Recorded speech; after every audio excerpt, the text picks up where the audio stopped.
Hello and welcome to Something About the Beatles, number 238. They're really piling up, aren't they? Well, for this show, which is the first sponsored by BetterHelp, who I will talk about more later on in the show, so welcome aboard to them. This is something that was recorded as a Q&A with live questions fired at us by the listeners as part of Fab4Con Jam in 2021. It is a conversation with Chris O'Dell and Nancy Lee Andrews. And if you don't know, Nancy Lee Andrews was with Ringo from 1974 to 1980 as his intimate companion, let's say, fiancé for a time.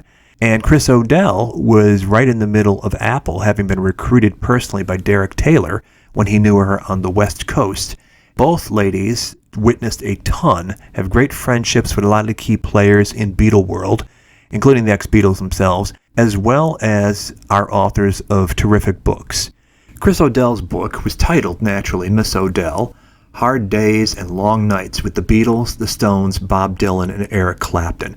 It is a terrific insider account of her days from the years of Apple, 68, through her subsequent dismissal at the hands of Alan Klein, her life at Friar Park with the Harrisons, and then onward as a tour manager and working with record labels and other associated business tasks following her Apple years, on through obviously the Stones and Clapton, as she mentions there. But it is a great, great read. It is such a detailed, enjoyable book that I highly recommend you guys track down and find. It is that good. If you like the sort of insider stuff, nobody better than her. She was a very articulate and sharp-eyed observer who, in the Best Pattie Boy tradition, was also a rock muse, as was Nancy, in terms of having songs written about her, including Miss O'Dell from George, B-side of Give Me Love in 1973. Nancy, in addition to everything else she's got going on for her, she was a model, and she had a ringside seat to a lot of what was going on in rock pretty early on, well before she was drawn into the Beatles' orbit. This I know from personal conversations I've had with her regarding the Airplane and the Doors, and subsequently the ensemble known as Delaney and Bonnie and Friends, which later on became Derek and the Dominoes, spearheaded by Eric, of course, due to her relationship with bassist Carl Radel during some of those years. In any event, in addition to all that stuff, in addition to being, she worked for Ode Records, a imprint of A&M, as she talks about in this conversation, but she was also a world-class photographer. Always had a camera with her, was always snapping away, and did that fantastic book a while back, A Dose of Rock and Roll. Lots of Ringo pictures, of course, but lots of pictures of all the key players here that she knew were part of her daily life. Paul and Linda and George and Ringo, of course, and Clapton, and you name it. Some Friar Park stuff. Great, great stuff between both of these ladies who really know how to dish when it comes to talking about their lives. So we set them up for the Fab4Con event to take questions from the audience. And the audience really came through, and these women came through. It was a delight to have them. I am so thrilled to have them in my life as friends.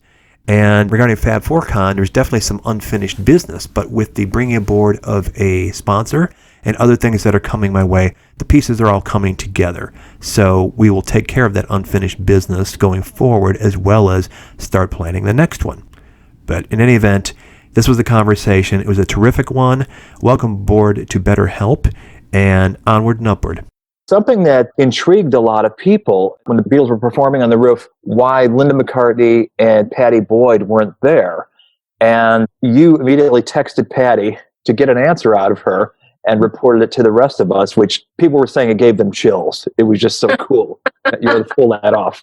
As a follow-on to that, and I don't want to completely delve into gossip TMZ world, but is there anything you could speak to, knowing what you know about what was going on in January of 69 around that time, particularly with George and his personal situation? Because we know he walked out of the sessions, and lately, as Beatle people, we're coming more to the understanding that it wasn't just what was going on among the other Beatles that was informing maybe his actions that month. Maybe there was other things going on too.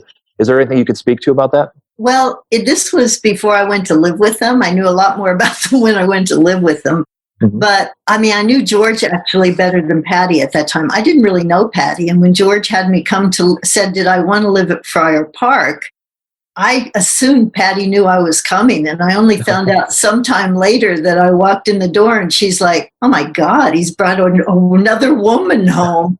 So I didn't know a lot of what was going on personally with them at that time, but it was very common up until Yoko came on the scene for the women not to participate in much of what they did. So they didn't go to recording sessions. There was just a lot. And the way George phrased it to her was, it's a work thing and there's no audience. For the rooftop. Yeah, for the rooftops. So that's why she didn't go. But I didn't see her around that much at all during the time I was at Apple. I didn't know her that well. Maureen, she would come and go, but I still didn't even really see her. I didn't know her. I mean, both of them later became really good friends. But at that time I worked at Apple, not necessarily so. Nancy, I know that at least as far as I know personally, it was the concert for Bangladesh. You were there at the concert. You were dating Carl Radel at the time. What was your earliest encounter with Beatle World as far as that goes, getting to know them or meeting them?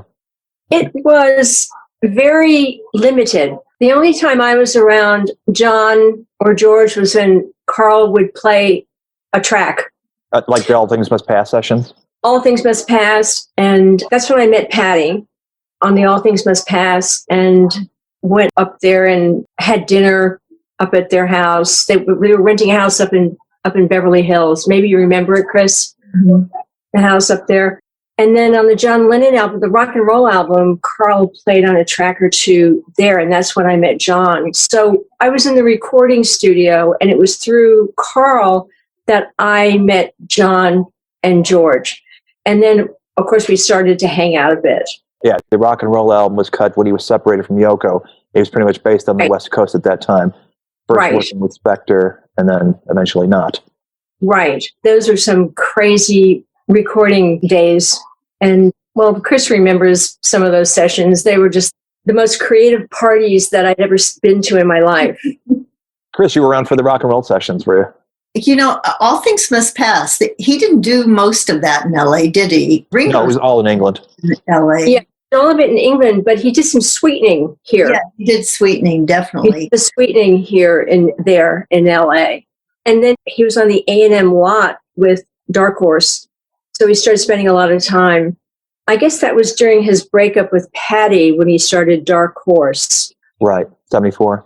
It happened right before. But, you know, a lot of the studio thing goes back to the same story. Patty didn't go, and I was hanging out with her, so I didn't go to the sessions during that time. Right, and I was always going to the sessions.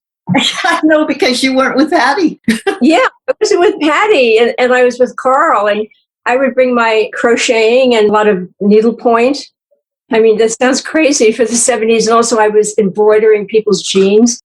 You know, they go, oh, give me a flower. So during a session, I would put a flower on one of the backup singers' blue jeans, you know.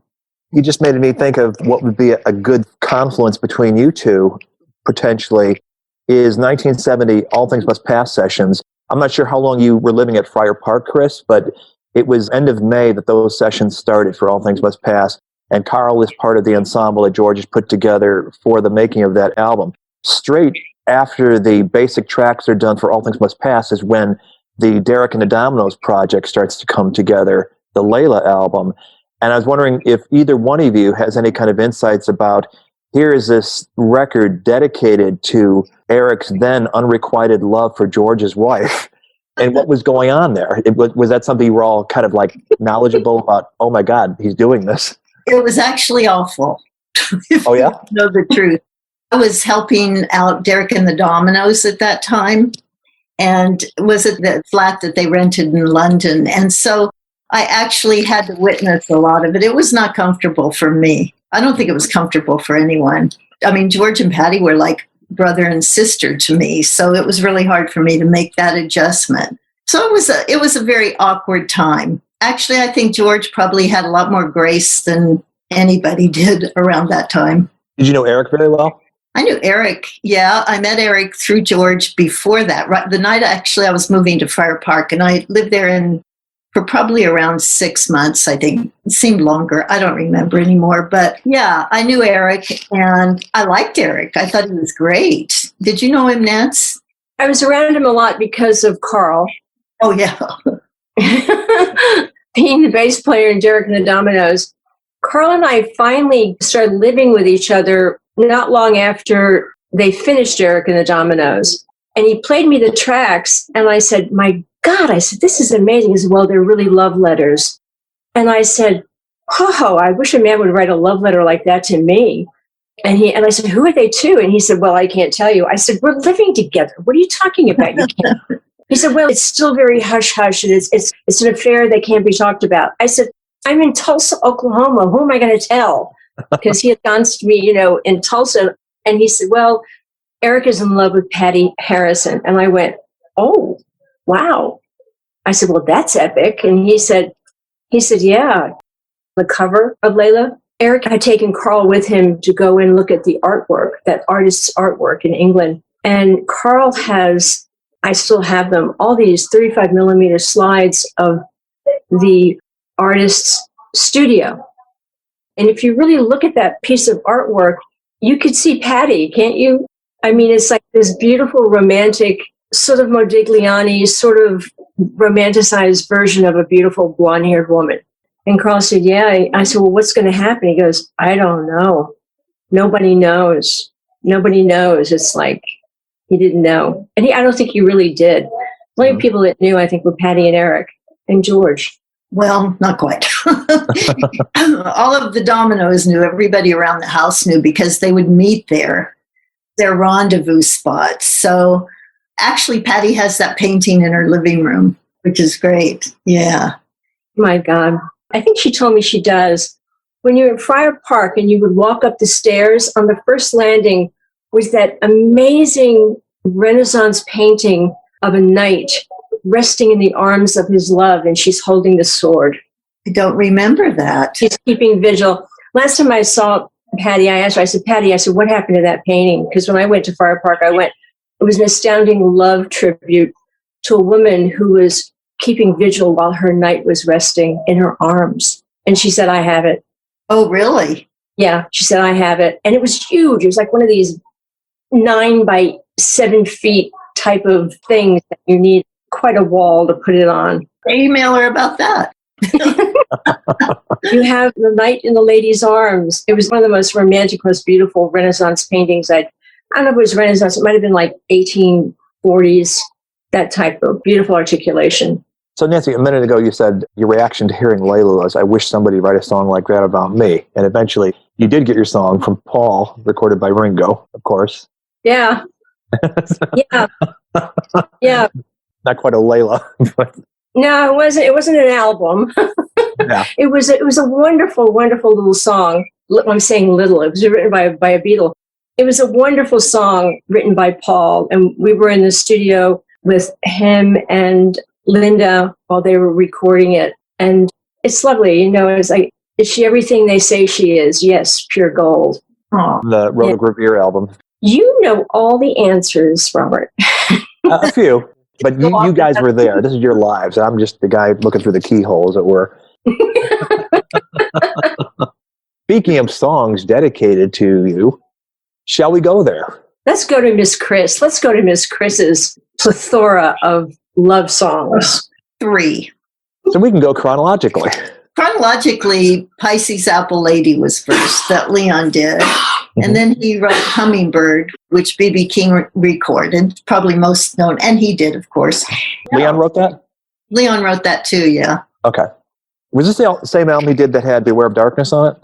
Yes. Leon and the Shelter People, I think? I don't think Hummingbird was on there. I'm not sure. Uh-huh. Come to think of it.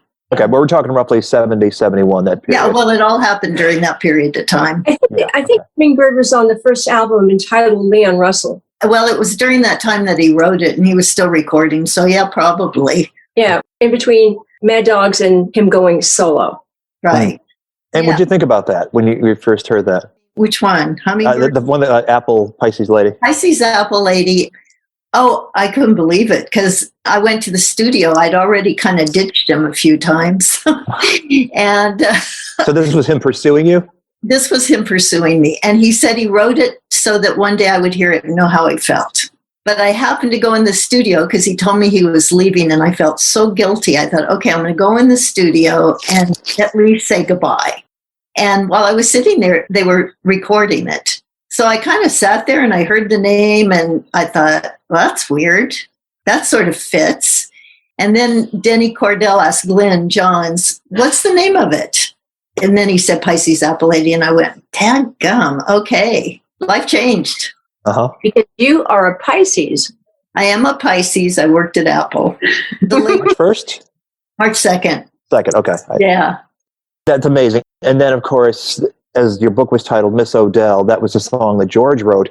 Have you got a little insight into the creation of that, when that came out as the B-side of the Give Me Love single in 73? Yes, I do. George had invited me out to the house he was staying at, the beach house. It was Rick Nelson's house in Malibu. And for some reason, probably drugs and alcohol, for some reason, he'd call me and I go, oh, yeah, I'm going to try to get out there. And then I didn't go. And it was probably a matter of maybe 3 or 4 days, but because usually that didn't happen. So when I finally got out there, he kind of went, oh, I've got something for you. And that scared me because, you know, George, Nancy, I thought if he comes out with a nightgown or lingerie, I'm going to go home.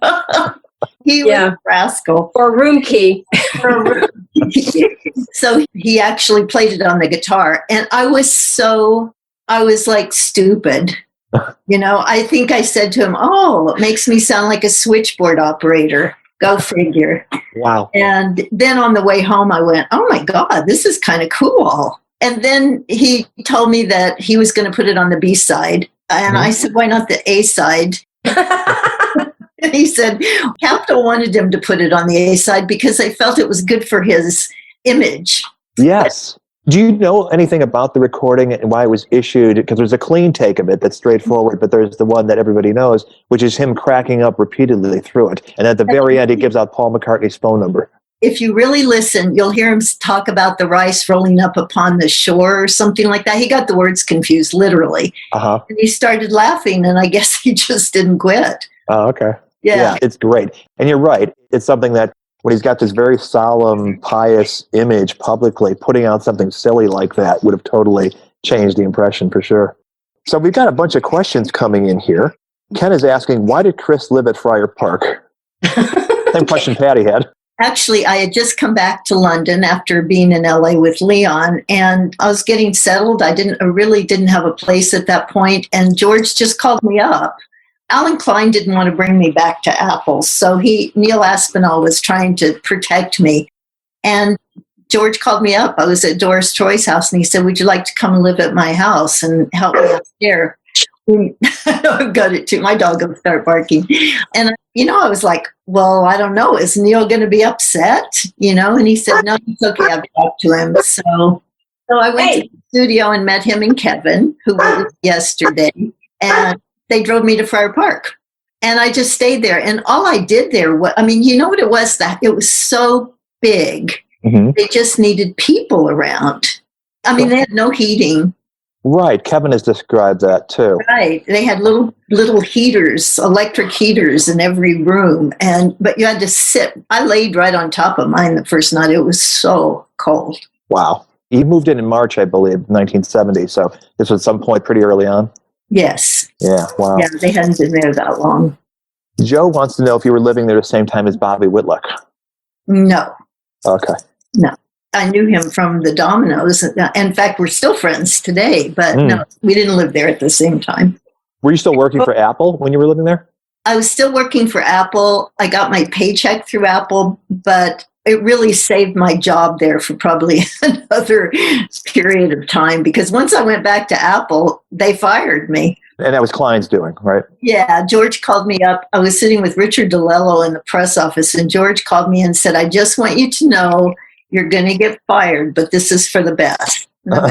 Okay.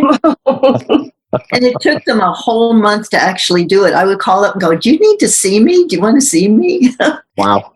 I think I spent almost every day I was there out at Eric's house, that I was still on the Apple payroll, just hanging out. Tough gig.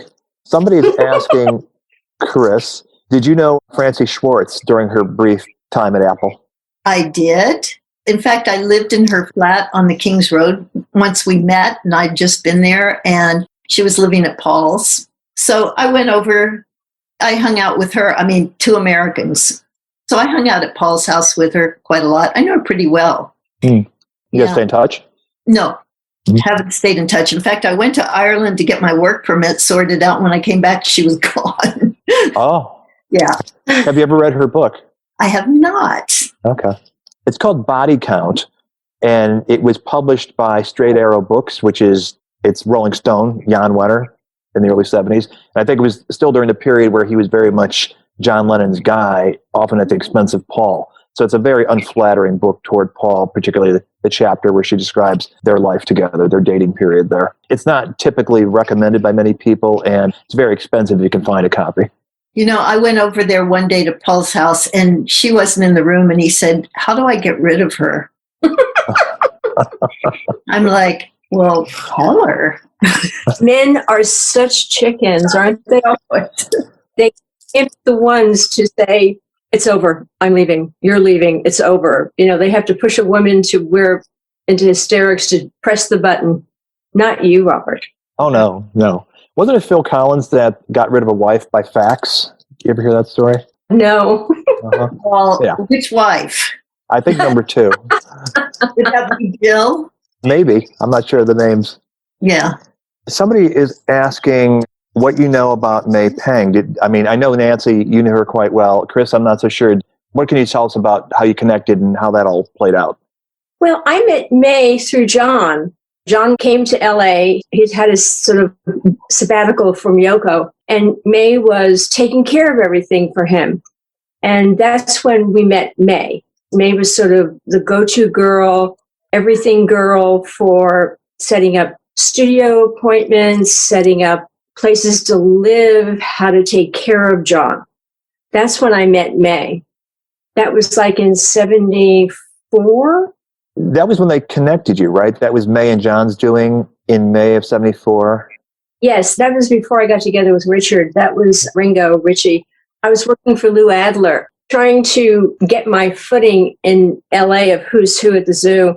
And because I'd been to sessions with John, I bumped into them, and John said, well, will you come and hang out with us because we don't want you to get in with the wrong people. And I said, oh, okay. So I started hanging out with John and May, and that's how I met May, through John. Speaking of Lou Adler and A&M Studios, I don't know if you or either one of you can speak to this, but it was in 73 that George got pulled into a Cheech and Chong session for Basketball Jones. Do you guys know anything about that? Oh my God, I don't remember that. I mean, of course, Cheech and Chong were like the number one guys. Aside from Carole King was still in the top 100 albums, for Tapestry, who he produced and was on our roster. And there was Stefano and Gia Morisi and, oh my God, some great jazz people. And then there was Cheech and Chong were on the rise. I don't remember them pulling in John. Maybe it was when... George. Oh, they pulled in George? Yeah. Are you familiar? You guys know the song Basketball Jones because it was a single? Yeah, but I didn't know George was on it. Oh, yeah. He plays the lead guitar on it. I guess he was at A&M Studios, and they just knocked on the door. Hey. He was one floor below us. Dark Horse was one floor below us, and they were like setting up, and then we were one floor up. So, and it was like a college campus or high school campus, A&M Records. So I can see where they would have pulled him in. Phil Miley's parking his car and saying, "Hey man, come and play on our record." George goes, "Oh, okay." Not knowing who Cheech and Chong are, but it's cool. Oh my God, they were amazing. Actually. Yeah. Another question that somebody had sent here, and that is, did you ladies know Olivia? Yes. Actually, yeah. I met her when I went to Dark Horse. I was touring with Crosby, Stills, Nash & Young, their reunion tour in 1974, if you think about that. Reunion. That was their reunion. And from there, I went to England. And George asked me if I'd met Olivia. He'd been talking to her on the phone. And he asked me when I went back if I would go and take a picture of her and send it to him. I didn't do that. Oh, okay. I didn't do that. To be protective of Olivia? Didn't seem important. Oh, okay. What can I say? Despite the man who wrote a song about you asking you to. I'm not going to be taking pictures of other women for him. This is totally not creepy. How were you going to send it? We didn't have internet back then, right? Yeah, I have no idea back then. I was working upstairs at Ode Records, and I remember they were saying, George is coming to Dark Horse. He's going to put Dark Horse here. And I said, oh, and then I heard them saying who they were going to assign to him for a secretary in his office. And it was Olivia Arias. Mm-hmm. So that's how she got, because she was in the pool at A&M. So that's how she got in the office at A&M. Wow. That's interesting. It was fated, I guess, huh? Because they met and that was the end of that story. Oh, yeah. He took her on the road. She was supposed to man the office. And he said, no, you're coming with me. Yeah, in the Dark Horse tour. Yeah. She gave him a kid who looked like he fell out of his back pocket. Yeah.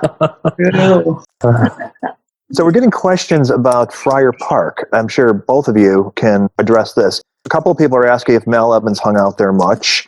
Another is asking if John ever visited Friar Park. And there's also a question here about it being haunted, any ghost sightings. So Frankie Chris, perhaps.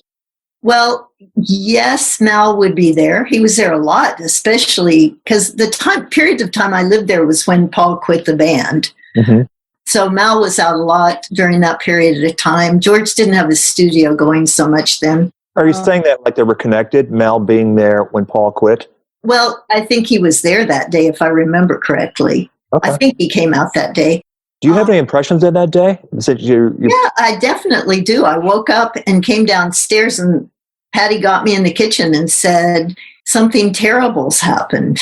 And there were papers all over the long sort of picnic-like table that was in there. And then she told me that Paul had done an interview and quit the band. My memory of that is that George was with Terry Doran in the garden a lot in the morning. And then John came over without Yoko, which was the first time I'd seen John without Yoko, maybe ever.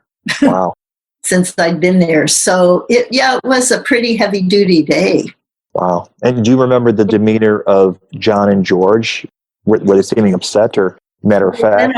They went off into the grounds and just talked together. I mean, not in front of anybody. They did their talking all alone. So I have no idea what they were discussing. But it was apparent to me at that time that for John to come to Friar Park without Yoko meant that it was very intimate. It was an intimate time for them.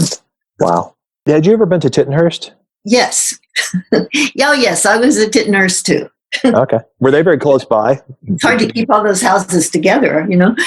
Were they close by? No, they weren't really. I mean, they were in maybe 45-minute drive, maybe longer. Nancy, Ringo eventually bought it. I know he was occupying it for a time after John moved to America. Did you have any experiences there? The only experience I had at Titanhurst Park was it was closed down. He was separated from his wife, and we went to Titanhurst Park it was in springtime. It was really beautiful. I mean, the history of Titanhurst Park is amazing. It's a man who traveled the world, who brought back trees from all over the world and planted them in Titanhurst Park. I mean, there's a thing called the monkey puzzle tree. I guess you heard about that, Chris.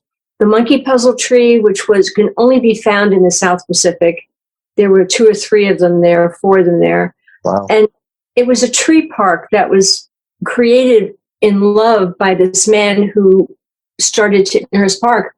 And Ringo was separated from his wife. I think we were engaged at the time. And we went out there to look at it, and it was all boarded up because it was going to go on the market.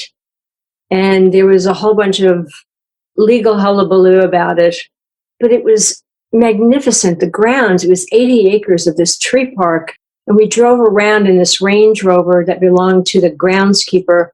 And I said, oh my God, why are you getting rid of this? And he said, I have to.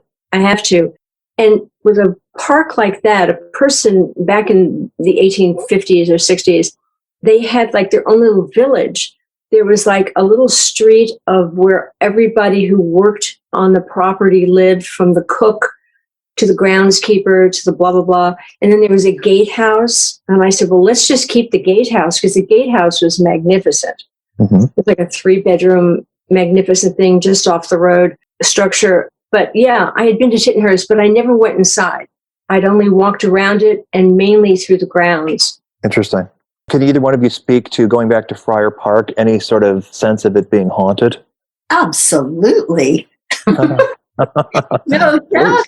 I mean, Terry Doran, who was working for George at that time and living there, he came down one day he was ashen, saying, I just saw something on the galley. And he wasn't kidding. He was serious. And so the story was that, yeah, it was a pretty amazing place. In fact, when Nancy was talking, I thought, yeah, Titanhurst was amazing. But since I'd already been at Friar Park is like super amazing. So Titanhurst just looked like a house. It was Georgian manor. It was a Georgian proper, sort of like, it was like right out of Jane Austen, whereas Friar Park was phenomenal. It was built by these monks, and all of the symbolism and the magic and the religious, even the doorknobs, right, Chris? Even the doorknobs had little guys' faces on them. And not to mention the grotto below it. I mean, it was... Which you've got beautiful pictures of in your book, A Dose of Rock and Roll. Yeah, I even have more pictures that I've never put out, but it was magnificent. It was magnificent. It was. Well, actually, can I just make one slight correction? Sir Frank Crisp is the one that had it built. And he was an eccentric, beyond eccentric. Right. And then the Friars took it over. Then the nuns took it over during World War II. In fact, when we went there, we were still seeing when I moved in, we were still talking to the nuns, trying to figure out how things originally were, because that was George's whole idea, was to bring it back to the original state that Sir Frank Crisp wanted it in. So there were remember the caves? Nancy's got a great picture in the caves under the house. Unbelievable. The Matterhorn.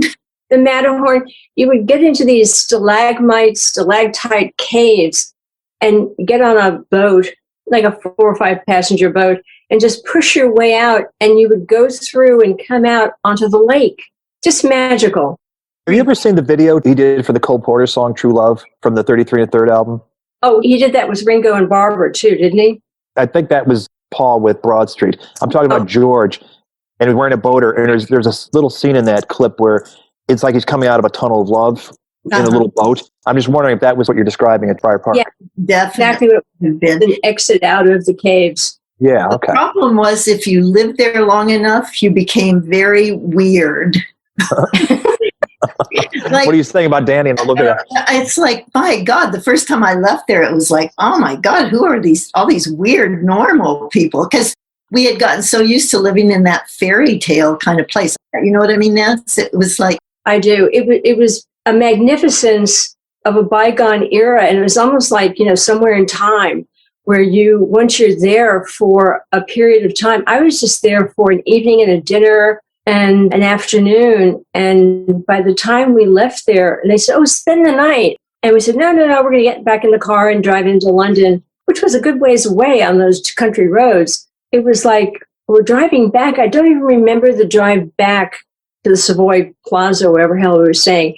But it was like, my God, I felt like we sort of like broke through a film to get out of the magic of the castle. Mm-hmm. It's fantastic. Wow, that's amazing. Very cool. Question for Nancy. Did you ever notice Richard practicing his kit at all? Very seldom. We always had a kit set up in the house, and he would have musicians over who were going to play on sessions with him, and they would get in and they would work out the song. But as far as him practicing, the man was amazing. He would just sit down and think, I said, why don't I ever see you practice? His son, Zach, was the one who was always practicing when he was visiting. He would be in there and have the greatest drummers in the world giving them their licks, from Steve Gadd to his father to, well, you name Keltner, it. Keith Moon. Thank you. Jim Keltner was constantly giving his magic. But Richard never sat down. I said, why don't you practice? He said, what do I have to practice for? We get in and we play the song and I play. And I went, oh, okay. That's something that I've seen him talk about in interviews, is that as a drummer, he doesn't see the point of playing without other people. Exactly. Yeah, and I kind of get that. Because you mean pianists practice? I mean, when I was with Carl Radel, he would sit for hours with headphones that looked like this, like he was bringing in a plane, headphones like this, and he would sit for hours and listen to the staple singers, Aretha Franklin, a lot to do with Duck Dunn, because he was so into Duck Dunn. Just playing, just sitting there with his headphones on. I would be cooking dinner and cleaning the house, and he'd be there silent, just playing along with these incredible tracks. But not Richard.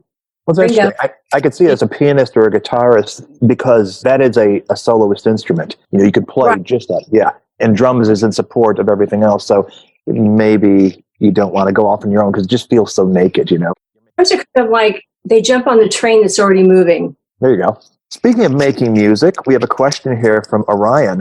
For either of you, did you know Dino Rowley? He was the producer of Phoebe Snow. Oh, yeah. I remember. Do you remember him? Dino was at Shelter Records. He was at Shelter. I met him once, but I knew Phoebe much better.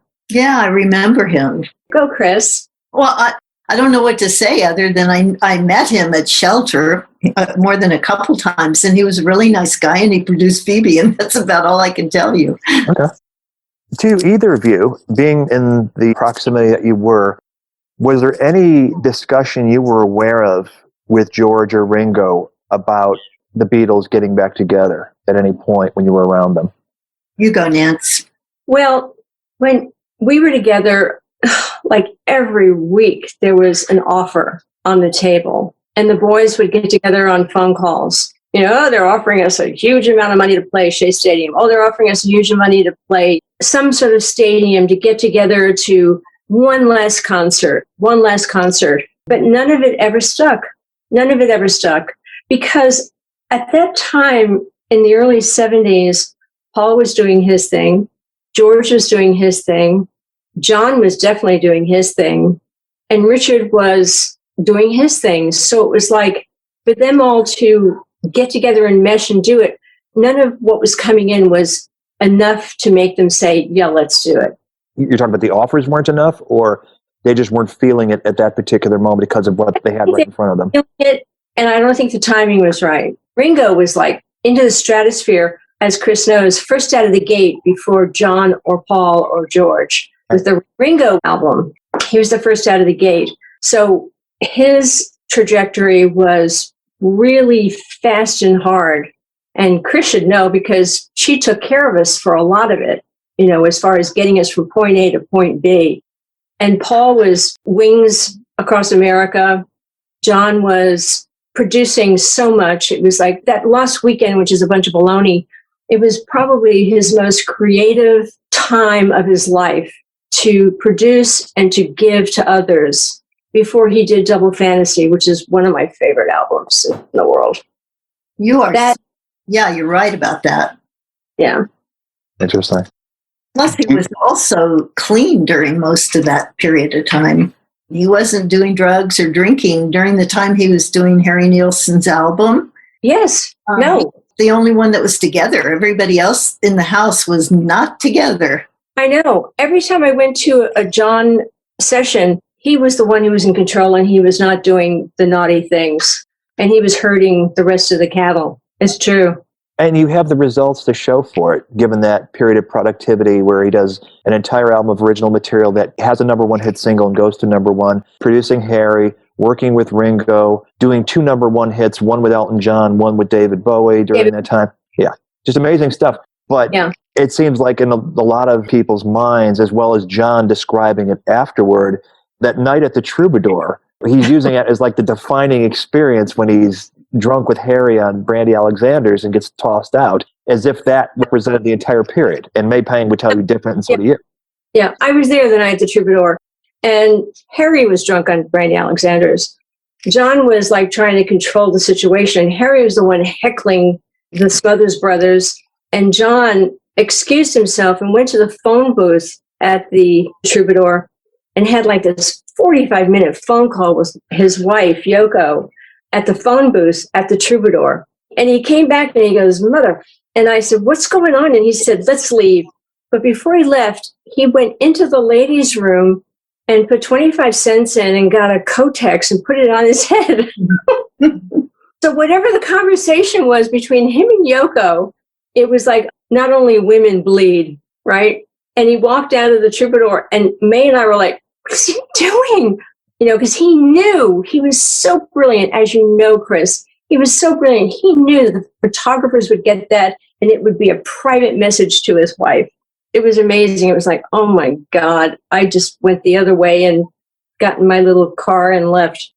I've got a question here that is something I heard discussed in various things in the last year. There was the Pattie Boyd birthday party at Friar Park in March of 70. This was the occasion that all four Beatles were there together. Chris, do you want to talk about that? Is that something you can describe? Yeah, my memory is that they were all four there. It was very much, when Brian Epstein was alive, they were kept pretty much, what's the word? I mean, they didn't get out. They didn't meet a lot of people. They had a very small network of friends, their inner group.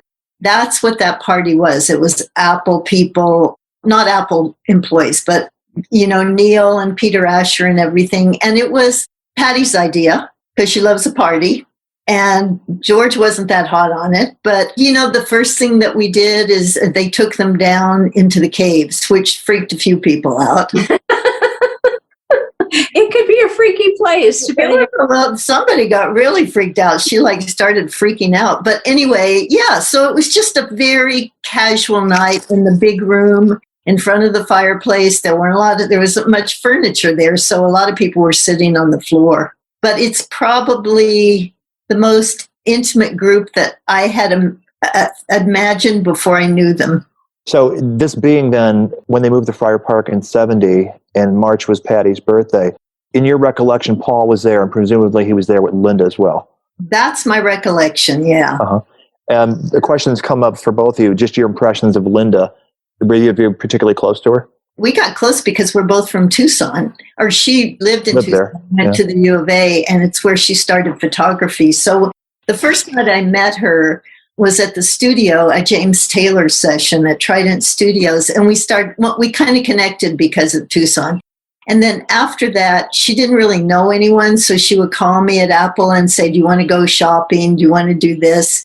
And I spent a Thanksgiving with them. I spent a lot of time with her in the beginning, but after they got married and got into their own things, then I didn't see her that much. So, my impressions at first were, this is an unusual match. And then later... Did you think Paul had a type? Well, not really. If you think of Jane Asher, Francie Schwartz, and Linda, it'd be hard to say, but I got to know her less, let's put it that way. And then I just was under the impression Linda just became so much like Paul. It was like, that happens, the Liverpool accent and everything like that. So it was then I felt like I was speaking to the same person all the time. Over to you, Nance. Well, I think I had spent a little time around Linda in New York for a little while, an afternoon, had tea in our hotel at the Plaza. And then after that, they wrote that great song for me. And then in LA for a little while. But Linda and Paul, what I loved about them was that he accepted her as a woman. He took her as an equal. They created their own world, their own little bubble, and they kept creating in it. And they had children and they created music, and he brought her in, which is a hard thing for a Liverpool man to do, as we know, because they're such misogynistic butt heads. What I said, but it's hard for them. I mean, even Maureen, going through everything, Maureen kept trying to be accepted by her husband, to let her be herself and do her thing. When I took over, I was going through the same thing. It was like, hey, but Paul and Linda found that magic of sharing, exploring, and creating together, which I was hoping it would rub off on the drummer, but it didn't. Oh dear, I've said it all now. Okay, let's backtrack a little bit. I have a question here. Both of your impressions of Concert from Bangladesh. Any special memories? Well, I have a few special memories that stand out, but one is that when I got there, I stayed with George and Pattie, and they're sweet. And the first show, we went to rehearsal, and of course, I was highly distracted because Leon Russell was there. So I still had my broken heart. So I was pretty distracted by that. But Pattie and I decided not to go to the afternoon show. Actually, going back to that, at the rehearsal, there was a big question whether Bob Dylan was going to show up for the rehearsal. He was due and he hadn't come. And there was a journalist called Al Ronowitz who was in touch with him. And Bob did show up, and there was like this sigh of relief. He was kind of like the king of the show. And then Patty and I didn't go to the afternoon show. And when George came back between shows, he brought Bob with him. So they sat and talked about what was going on and everything. And then we all went back. I think he left, and then we all went back to the concert. Patty and I sat in the first couple rows, I think. And it was like your child. We'd watched George go through all the planning, and his heart was in the right place. He wanted to raise this money. And it was like watching your child in a school play. That's probably not quite a good analogy, but you know how you go, oh my God, that's so great. I'm so proud. And Patty definitely felt that way. We were just so proud of him that he had pulled it off. It was the first of its kind in many ways. Sure, absolutely. Absolutely. Nancy, you were there. I was there, and it's really crazy. Someone just sent me just in the last month, some footage of me walking backstage with Carl, because there was Carl and who was the great bass player on Revolver? Klaus? Klaus Foreman. So it was Carl and Klaus and Carl was with Leon and Eric. And then there was Klaus, who was like part of the Beatles from the beginning. And there's some great footage walking backstage of me and Carl, and then walking, was it Les Blank did the movie, I think? And then right behind us is Ringo with his black hair and his black jacket, with sort of a goth thing going on, putting on his beard. And I thought to oh my, and there I am in like blue jeans and this beautiful little knitted top, just like a 70s girl. And I'm thinking, oh my God, there I was walking 10 feet in front of the man I was going to be engaged to, and I had no idea. Do you remember having any exchanges with him for that event? Yeah. Whatsoever. But the great thing that happened was that Carl talked to Patty, because we had gotten off a plane with Leon and I had no baggage. So I had on like blue jeans and this wonderful purple knit top, crocheted top or something. And he talked to Patty, and Patty goes, well, have her come up to the suite where you were staying, Chris. And she laid some things on the bed for me to take my pick of something to wear for the concert. And I looked at all these beautiful clothes, and I was so intimidated that I went, that's okay, I'll just wear what I have. So I stayed in my blue jeans and my little knit top and a scarf. And I left behind these like Moroccan skirts and these, things with spangles and everything. And I was thinking like, she said, oh, take whatever you want and keep it. I don't mind. And I went, wow. And then I remembered sitting behind, I think it was you, Chris, and Patty and Maureen. The ladies were up in the balcony just above the stage. I was sitting right behind with a few other women.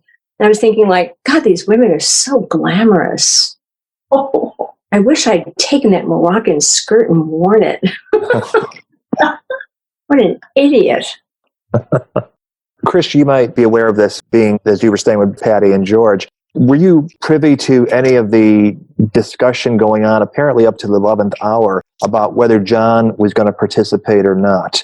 And then he ended up taking off, going to Paris or something. Yeah, there was discussion around that for sure, because I think there was a question whether he was going to come. But that one seemed to be done before, was Eric going to make it?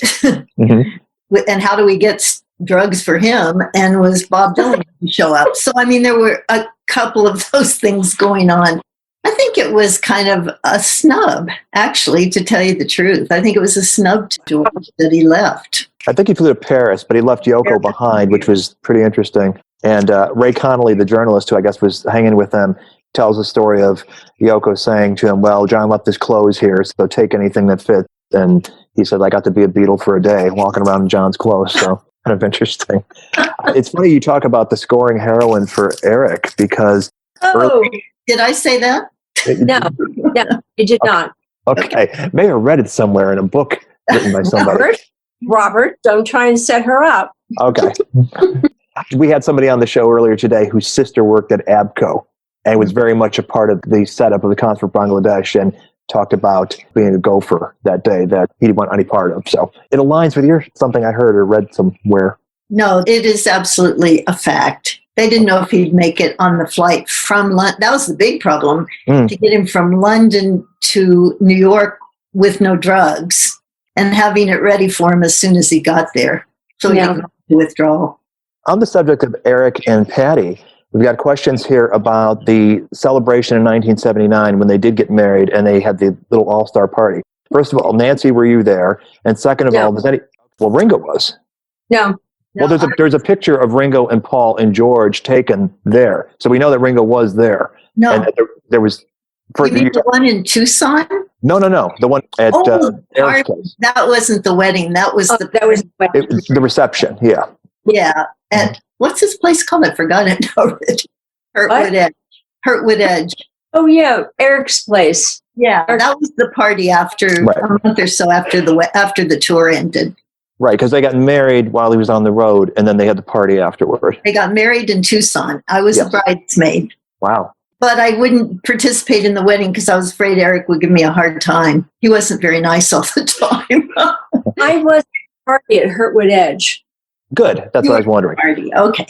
Yeah, a lot of people. I remember there was this, sitting on the stairs, I was walking around with Patty, and I was like the American girl who was like the bitch who stole Ringo from Maureen, right? So I was sort of like, not too many people would talk to me.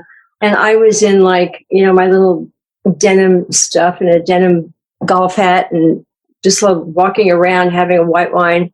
And I saw this incredible blonde woman sitting on the stairs holding court. And she had on she looked like a gypsy. She looked like she would say, cross my palm with silver and I'll read your palm, I'll read your future. And I'm just looking at going, blonde hair and a scarf around her neck tied tight and like a gypsy. And I said to Patty, I said, who's that amazing woman? And she said, oh, that's Anita Pallenberg. And I went, Anita Pallenberg? This woman was missing half her teeth. I mean, you think of Anita Pallenberg, you think of this beautiful blonde goddess from the 60s, 70s. And I went, wow, who had been giving birth to children for Keith Richards. And I said, wow. So I remember going over and sitting on the steps and looking at her, and I said, I have loved you for years. And she looked at me and she said, why? And I thought, oh, sorry to bother you. I'm just going to go over there and go to the bathroom. It's like, she silly just said, you're full of shit. Get away from me. But I was like, okay, all right. Another myth busted. People are wondering, because of a conspicuous omission that John wasn't there, if there was any insight into why that would have particularly been. I think Patty said in her book it was because they simply forgot to invite him or didn't think he could travel out of the States because he didn't have a green card or something like that. Anybody have any knowledge of that or any discussion of that? Not really. Yeah. No, I think it was just whoever was in the area and who could get there. Paul wasn't there. At the party he was. Was he? Yeah, he was, yeah. There's a picture of him with George and Ringo and Lonnie Donegan. You might remember him being there as well. Oh, my God. And, when you get to be this age, a lot of stuff kind of... That's what they say about the 60s. I think it's probably applicable to the 70s as well. I don't, the 60s, we did light drugs. The 70s, that was a lot heavier. Much heavier drug scene at that They say if you remember the 60s, you weren't there. But if you remember the 70s, you weren't there either. Yeah. Oh, boy, do we remember the 70s, Chris. Speaking of Santa Monica in 74, those pictures that were taken when Paul was visiting town, and there's a few shots, I know that May Pank took at least one of them, of John and Paul sitting together in the backyard. Were either of you present for that? No. Was that at the beach house? Yes. Yeah, I was there then. Okay. Yeah. And that was in 74. Those are dated too. That was when he was up for the Oscar for Live and Let Die. And he was in town for that. But for as many moments as they might have spent together before John died, that's the last pictures we've ever seen of them together. Wow. In the 76 tour, when Wings are doing their shows ending in LA, were you there, Nancy, when Ringo came out and gave Paul the flowers? Yes, I was. Okay. It was an amazing night because we walked down through the audience, through this incredible arena. We walked down, and as people saw that it was him, they started screaming, Ringo, Ringo, Ringo. And my arm was in his, and I let go, and he just sort of, Chris, as he just sort of walked like a matador through pulling in all the energy he could from the crowd.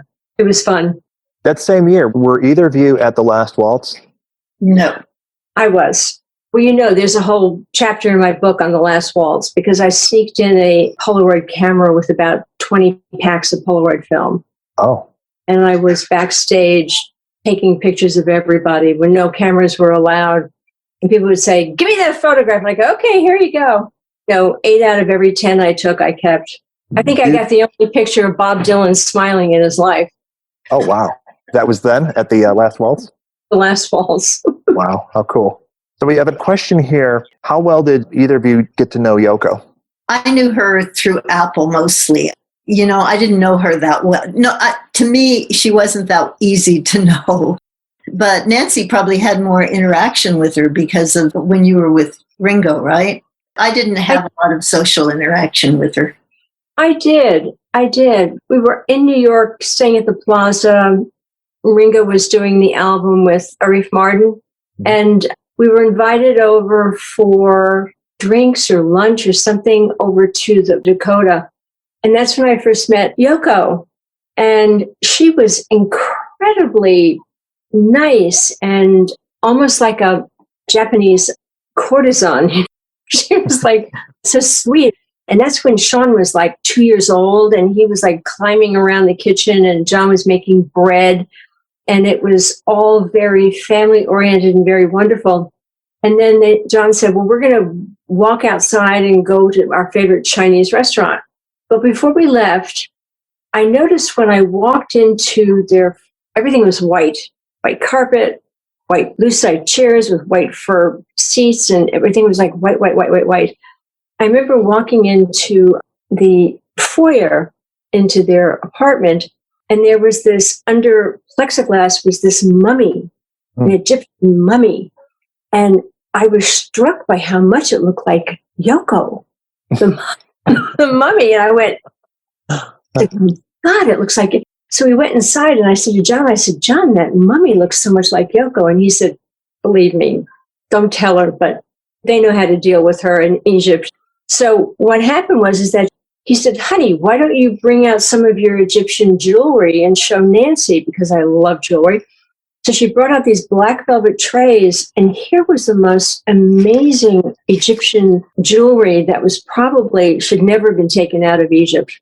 Or maybe it was fake, I don't know.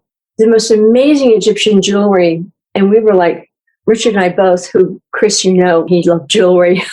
We were like going like, "Holy crap, look at this stuff."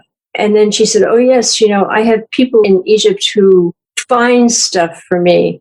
And John looked over at me and goes, and I'm thinking like, I guess he's going back to the mummy. They say, "Oh yeah, put Yoko's face on the mummy and we'll sell it to her for $100,000 or something." I don't. So I said, "My God." So then we went around the corner a couple of blocks away and we were walking. Some people followed us and took pictures. There's pictures somewhere. And we went to this Chinese restaurant, which was just like a Chinese place that was, you order from a thing on the wall and the food was delicious. And that's the way they like to eat. John was very low key, whereas Ringo was like, "Let's go to Mr. Chow's, let's go to La Provence, let's go to here." He wanted to do the best, where John was like, a mattress on the floor and the best Chinese food out of a place with no tablecloths, and I'm fine. So that night with Yoko, she was very, very, very lovely. And the next day we went over for lunch and I said, "I hear you have offices here." And she said, "Oh yes, come, I'll take you downstairs." And she took me downstairs to her office, which was probably like a 1-bedroom apartment in the Dakota. Mm-hmm. From floor to ceiling were filing cabinets.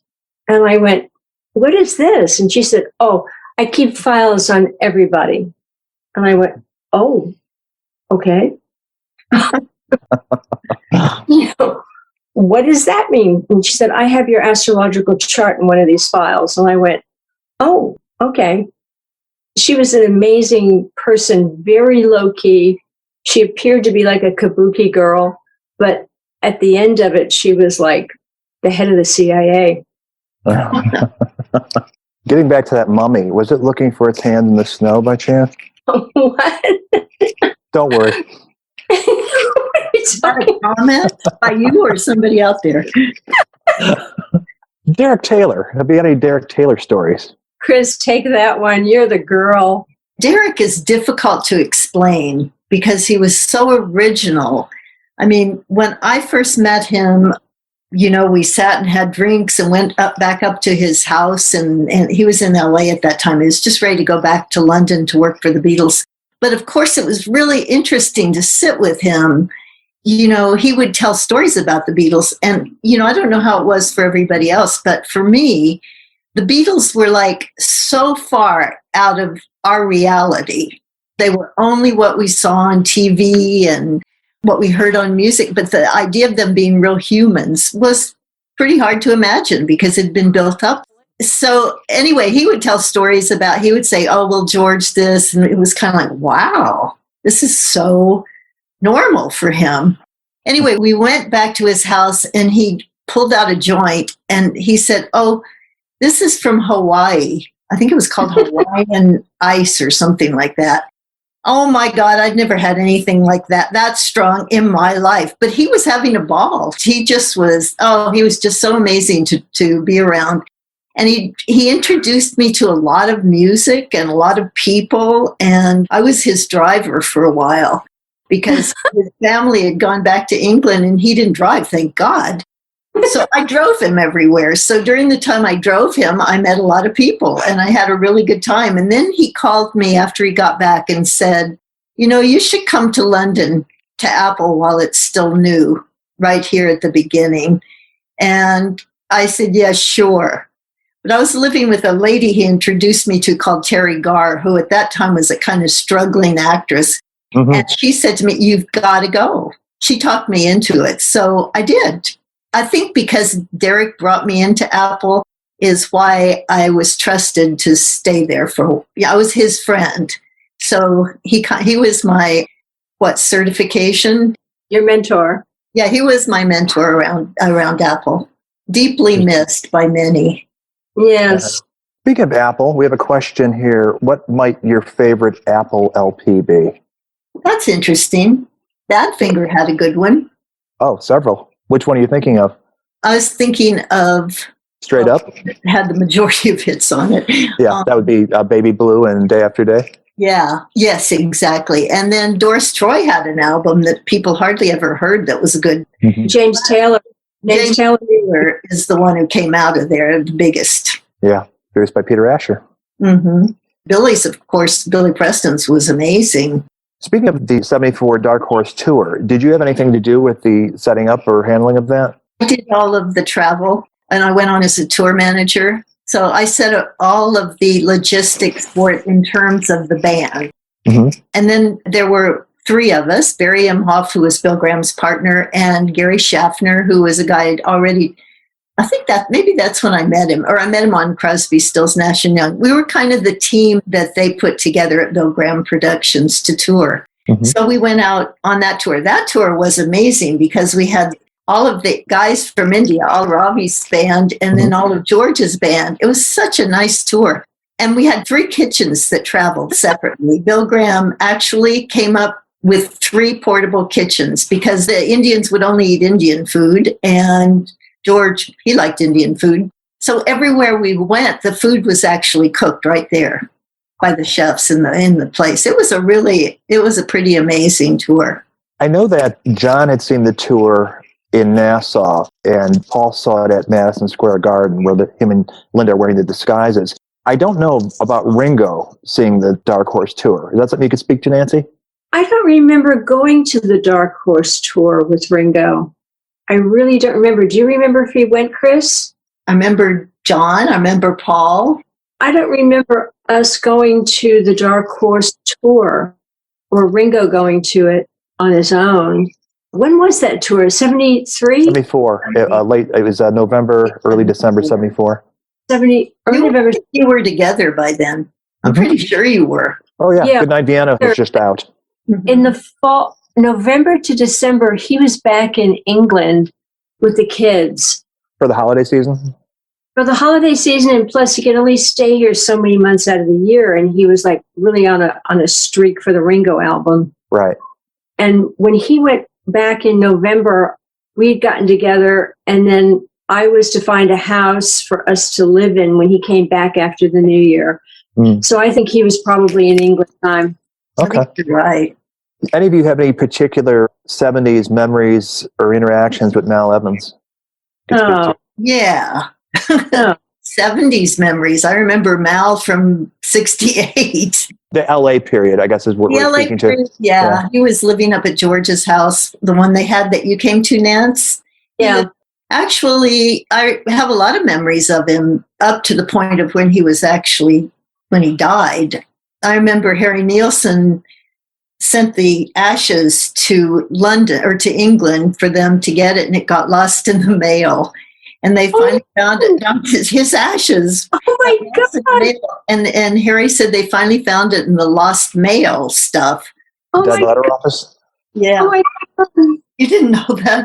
I didn't know that. Oh my God. I knew that did he marry Francine? Was her name Francine? Francie? I don't think he Fran Hughes. No, they never married. They never married, because I remember years later, I was looking to get a house, and I called about this house, and this woman met me at the house to look at it, and it was her, and she was into real estate. And I went, Francie. And they were in love at the time, but he still had a wife in England. Yeah. He came to LA, and he really rode the ride. It is kind of amazing when you think that this is the guy that produced Badfingers No Matter What, just timeless, evergreen, killer record, and wasn't really able to parlay anything off of that in terms of sustaining a career. Yeah. I think he had a hard time, basically. I mean, you saw Kevin yesterday and the thing we did. That's an example of what Mal was like, too. It was that loyalty, that absolute deep loyalty to the boys. Yeah. And, I don't know if he ever really was able to separate from that. I wish we had heard his book. It would have been the best book of all. You're right. You're right, Chris. You're right. I mean, Mal was so many times there would be meetings and it would be said, call Mal, he'll take care of it. Call Mal, he'll take care of it. And Mal was the brute force that moved stuff. I mean, he knew where all the bodies were buried from the 60s on, and probably dug the holes. Right. That's well said. Sorry, Mal. He was a true knight, wasn't he? He was a true knight in this rock and roll royalty. He was a true knight. Here's to Mal. Yes. One final question I have. Somebody's asking about when George and Ringo worked on the song Photograph, and it became his first #1 hit single. There's obviously in the Let It Be film, you see a little bit of George helping him with Octopus's Garden, but it seems like having had this massive hit that was so important in Ringo's career, I don't think there's any examples of them songwriting again ever after. Is that anything anybody can speak to of why that wouldn't have been the case? Of him songwriting? Of Ringo and George collaborating like that again? Didn't they work together on the album that Richard Perry did? Yeah, that's the one, the Ringo album. Yeah, that's where Photograph is from. I don't know. Yeah, George is all over that, but not on Goodnight Vienna at all. And who did Back Off Boogaloo with him? Was that John? No, that's George. Yeah. It's very interesting how Ringo and George were very connected in the songwriting, and George was the most helpful to Ringo in writing songs and doing song credit. I mean, there were several songs that they wrote together besides Back Off Boogaloo and Photograph, and what was the other one? Don't Come Easy. Don't Come Easy. Oh my God, that was a hit before the Ringo album, wasn't it? Right. Yeah, 71. Yeah, it was like, considering their past and what they'd gone through together, how this band of brothers, no matter what happened personally, they still had each other's back. And that's something you guys were witness to when you did see the ex-Beatles interacting. You do get this sense that despite the fact that they never got back together, certainly as Beatles, that the brotherhood still existed. George once said, nobody knows what it's been like except for the other three. Mm-hmm. And I thought that was pretty much, he'd talk about Hamburg and all those days. And I thought that pretty much said it, that they had been through this amazing period of time together and no one could possibly relate to it except them. Right.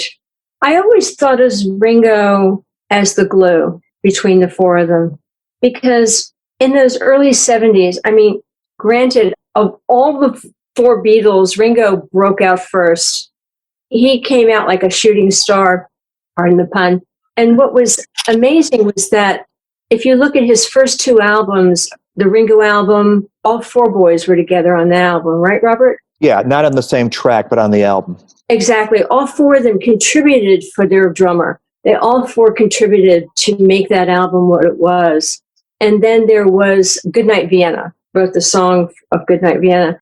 I mean, they were always, no matter what the hell was going on, I remember in the early days before the contract was signed to terminate Apple and the Beatles, I remember phone calls going back and forth. Paul would call Ringo, John would call Ringo, George would call Ringo. Our phone was like a roto dial of all four of these guys calling him, because I remember him saying, he said, when it all happened, when it all broke up, he said, I went to just sit in Titanhurst and be quiet. He said, because I had no idea what I was going to do. Paul was doing Wings. John was doing this. George was already doing his thing. He said, and I didn't know what I was going to do. But all three of these guys came in and made it happen for him. He said, well, I want to do an album. And they said, well, we're there for you. It's amazing. It's definitely a band of brothers, rock and roll brothers, that took it to the next level for Ringo anyway, and for each other. I mean, you hear about him playing on albums for George, for Paul, for John, for, It's a beautiful thing. Absolutely. You've said it all. It's a beautiful thing, and that's why we're here. Something About the Beatles. Created and hosted by Robert Rodriguez. Executive producer Rick Way. Title song by the Corgis.